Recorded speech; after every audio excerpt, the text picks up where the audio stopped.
Hello, interwebs. Meteorologist Steve Fundaro here. We're hanging in the Weather Center. We've got the big line of thunderstorms on the way.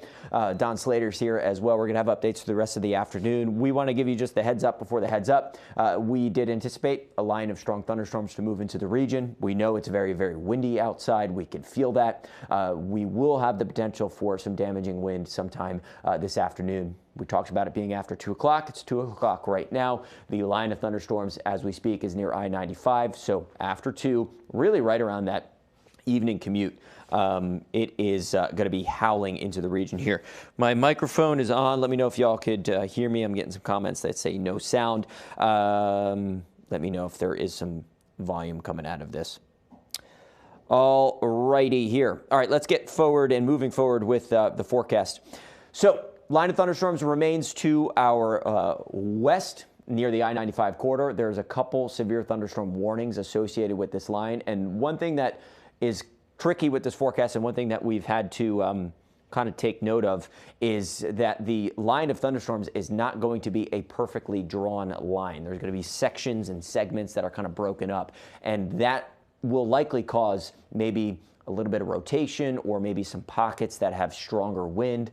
So we're going to have the potential for maybe not just damaging wind, but maybe some winds rotating, maybe an isolated tornado or two.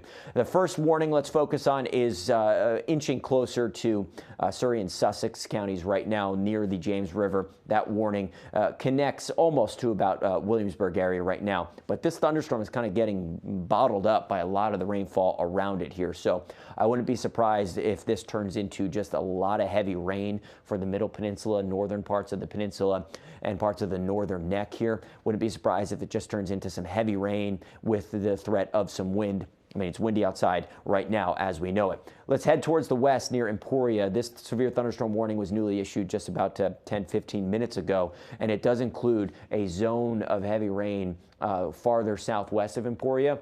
This is in a section that's detached from the thunderstorm to the north. So that could be an area that may has a little bit of some stronger wind with it as well. So we're watching that one closely. But notice how it's all getting gobbled up by a lot of rainfall that's spreading into Wakefield, Surrey, Sussex, Cortland, seeing a little bit of rainfall. Now down to the south, west of us near Rocky Mount, there's a nasty line of some thunderstorm. Look how this is kind of taking shape into a section of some thunderstorm. There's some lightning here. It's moving out of Raleigh. So there's a couple severe thunderstorm warnings just ahead of this, meaning that there's a chance of some winds gusting over 60 miles an hour. All of this going to stretch into our neck of the woods as we just get closer and closer to that afternoon commute here. Now, will all of us be dealing with damaging wind, or will all of us be dealing with the threat of an isolated tornado? No, but well, let's just stay weather aware, because all of us are going to be dealing with at least the rain coming into the region. All of us have now been dealing with wind in general. It's been a windy day. Across parts of the south side, we have this light misty rain developing. We have some steadier rain in Suffolk right now, Isle of Wight, a little bit of rainfall, some scattered light rain across northeastern North Carolina. I'm interested to see how the rainfall and the low-level cloud coverage ahead of the thunderstorm activity may help us out. A lot of times if we get rain before thunderstorms move in, it helps to kind of simmer and put a lid on everything, so to speak, put a lid on the pot. You kind of settle things down a little bit. So interesting to see if that happens. Also, there isn't that much rain in northeastern North Carolina, so I'm also interested to see if that causes maybe an issue or a reason why some of these thunderstorms are a little stronger for us across the Albemarle Sound eventually. Now, let's talk timing. When is all this stuff moving in? Let me show you Future Track here. It's been doing an okay job. I've had to kind of just adjust the timing a little bit to better reflect what's actually ongoing on radar. So this may be a half hour ahead of schedule, but does a pretty good job showing maybe by 3:30, 4 o'clock, the broken line of thunderstorms that's making its way into the region here. And pretty much for all of us, we're dealing with at least a moderate to heavy rainfall. Now, notice it's not that straight line like I talked about. It's kind of fragments. One up here, one there. And since it is broken like that, it has well, it gives the storms abilities to maybe operate individually, and then maybe they could have a little rotation with them, produce some significant wind as a result of that. Something we'll look out for. But look how quickly this is moving out. I mean, 5, 6 o'clock, it's already pushing offshore. So coming in quick, moving out quick, and we'll be done with it by the time we maybe try to wrap up and get some dinner done, or maybe head out for a late evening walk. 8, 9 o'clock, some of the stuff's moving out. We'll likely just have a few stubborn clouds around 10, 11 o'clock, clearing things out as we head into the evening here. So pretty much from now up until about 6, we're talking about the chance a few of those thunderstorms racing through the region. It's going to be windy regardless of any one of those thunderstorms coming into the region. So that's our main concern here. It's the wind. We've seen some issues of some power outages across parts of town, power lines getting kind of blown around a little bit. So could be some power outages here or there, something to keep in mind. Now, the heavy rain, of course, with any thunderstorm, yeah, but they're moving so fast that flooding is not going to be a big issue by any means. Maybe some ponding in some low-lying areas here or there, as that typically goes, but this is moving in so quick that we don't expect any big flooding out of this. The tornadic threat is still there, so we'll have to stay weather aware and just know that 1 or 2 of those warnings may pop up and may cause some additional issues here. What you see in yellow is a severe thunderstorm watch. Better likelihood of thunderstorms maybe producing some damaging wind. What is in red is essentially the same thing as what's in yellow, but bumped up a scale, meaning that not only will the thunderstorms be capable of producing some damaging wind, but they also could have a little bit of rotation. The tornado warning or a tornadic activity produces damaging wind anyway, so the vocabulary kind of stays the same. We do expect some potential damaging wind as this moves into the region. Is that going to be for everyone? No. But if you get caught in one of those thunderstorms, it means business, and it will be packing a punch. Now, later on tonight, as we talked about, this is moving out, so we're going to see this move out quickly. We've got a nice day coming up tomorrow. We'll call it a refreshing breeze because there will still be a little bit of a breeze left over this evening and for the day tomorrow. But we're going to kind of clear things out, and we'll have temperatures remaining in the 40s. Tomorrow looks to be a better day if you got some stuff to do. A little bit of a breeze in the morning. Breeze sticks around for the afternoon. It's going to be blowing offshore. So if you're looking at maybe catch a couple waves, you want to paddle out, there's a swell kind of building. Get out there early in the morning. Could have some fun surf in the morning as the wind flips offshore. Don't get out there now, though. Wind is really potent out of the south, southeast, and that's helping to fuel up some of the warmth today and maybe some of the thunderstorms we'll see later on. Tomorrow, we've got maybe a few passing clouds in the afternoon, temperatures in the low to mid 50s. Dry day sets up a nice weekend, too. We'll have temps near 60 Friday, and we'll be probably in the low 60s Saturday. A little bit of a seesaw as we head into the weekend for us. Sunday, maybe in the 40s to near 50 degrees, a couple showers around. All right, so just to kind of recap for us for the rest of the afternoon, downpours are really going to crash into the region, coming up quickly here.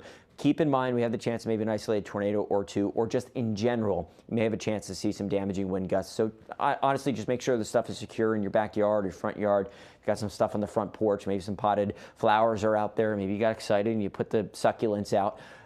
Maybe just bring them in and put them somewhere safe. Don, you don't have succulents? No. No? Don gave me a look that said, put the succulents out. I just bring them inside.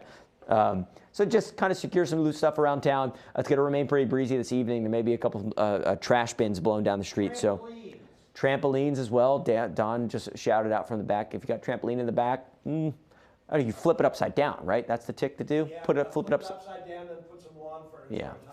Flip it upside down, put something weighted on top of it if you've got any trampolines in the back. I know that may be tough if you got a trampoline with the nets. I remember when the nets came out and kind of ruined all the fun, because the fun part about trampolines growing up was that you can go flying all over the place. All right, I'm going to go back to show radar really quick to give an update to see if there's any new issued warnings, things kind of operating on schedule. The one thing and a couple things that kind of haven't been operating on schedule. The fact that I think the rain is kind of expanding a little bit. It's not as potent as a line. You kind of see how this thunderstorm here is getting embedded and washed into a lot of rainfall here. I'm curious to know if this thunderstorm does the same thing. We have some of the rainfall spreading at the Surrey and Sussex and Southampton. I'm curious to know if that does the same thing. It could very well, and that may help us out, because then we might just be dealing with some heavy rain and some strong wind headed into this evening here. Something Don and I also pointed out, I mentioned it, Jeremy and I were talking about it early this morning, and Don came in too as well, and he's like, hey, what's the surface wind doing? And right now, the bulk of the wind is out of the south, but there's been some reports within. We've seen it's more so southeast. See the lines coming in southeast, and that's coming off of the cold Atlantic. We haven't really warmed up that much, so we're also kind of questioning now, hey, does the breeze coming in off of the colder waters of the Chesapeake and the Atlantic maybe put a lid on things, maybe stabilize things a little bit. Curious to know if that plays out as a factor as well, and maybe we're just looking forward to some thunderstorms rolling into the region here with just a couple of warnings here or there. So we're kind of feeling a little optimistic as we head into this evening, but let's just please stay weather aware. We have the tornado watch up. We have the severe thunderstorm watch up. We've got some nasty thunderstorms coming in, simply put. Make sure you text your kiddos if they're coming home from work or school. Make sure you could pick them up safely from the bus stop, or if they've got a spot to wait inside. If you're commuting home from work 2 or 3 o'clock, be a little careful here. Get out as quick as you can to get home safely, because this stuff's coming in right after that 3 or 4 o'clock hour, right through the heart of Hampton Roads for that evening commute. All right, that looks good to me. We will have more updates for you guys as conditions warrant. If we get any more warnings here between now and our 4 o'clock newscast, we'll be sure to pop online and most importantly on air. So if you need any more additional information, if you get some alerts from your phone, just go to Wavy Channel 10, basically. Flip on the TV screen there. All right, we'll have more updates for you guys as conditions warrant. Stay safe out there. Stay weather aware. If you want some more information, just head over to wavy.com. We've got it all in our weather blog.